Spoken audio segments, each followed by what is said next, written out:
అమీర్ ఖాన్ తన 3 పెళ్లిళ్లు సమర్థించుకున్నాడు. నేనెక్కడా కూడా లవ్ జిహాద్ చేయలేదు అని చెప్పి ఒక స్టేట్మెంట్ ఇచ్చేశాడు. నేను లవ్ జిహాద్ చేశానని మీరెలా చెప్తారు అని చెప్పి మొన్న నితీష్ రా అనే మంత్రి ఉన్నాడు కదా, మహారాష్ట్ర మంత్రి. ఆయన చేసినటువంటి వ్యాఖ్యలకి ఇప్పుడు కౌంటర్గా, వాస్తవంగా చెప్పాలంటే నేను 3వ పెళ్లి చేసుకున్నటువంటి గౌరీ స్ప్రాటు ఆవిడ ఒక క్రిస్టియన్, హిందువు కాదు.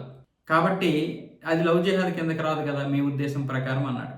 అలాగే 80వ దశకంలో చేసుకున్నటువంటి రీనా దత్, 2005లో చేసుకున్నటువంటి కిరణ్ రావు, వీళ్ళిద్దరూ కూడా పెళ్లి తర్వాత హిందూ మతంలోనే కొనసాగారు. నేను వాళ్ళకి ఎక్కడ కూడా పేర్లు మార్చలేదని చెప్తున్నాడు. మరి నిజంగా అలా పేర్లు మార్చనేది ఓకే, మంచిదే, బాగానే ఉంది. మరి వాళ్ళకి పుట్టినటువంటి పిల్లల పేర్లు ఏం పెట్టారు? ముస్లింల పేర్లే పెట్టారు. హిందువుల పేర్లు పెట్టొచ్చుగా. ఒకరికి హిందువు పేరు, ఒకరికి ముస్లిం పేరు పెట్టొచ్చుగా. ఇప్పుడు మహిళలు సమానమైనప్పుడు అలా చేయలేదు. దాని గురించి కూడా ఇప్పుడు మహారాష్ట్ర మంత్రులు ప్రశ్నిస్తున్నారు. అలాగే ఇంకొక విషయం ఏంటి, నేను కిరణ్ రావు తోటి అలాగే రీనా దత్త తోటి మంచిగానే విడిపోయాను, మేము మంచి సంబంధాలే కొనసాగుతున్నామని చెప్తున్నారు. మరి నిజంగానే మంచిగా ఉండి విడిపోవడం ఎందుకు? పోనీ మీ యొక్క సామాజిక వర్గంలో ఎక్కడా కూడా మహిళలు లేరా?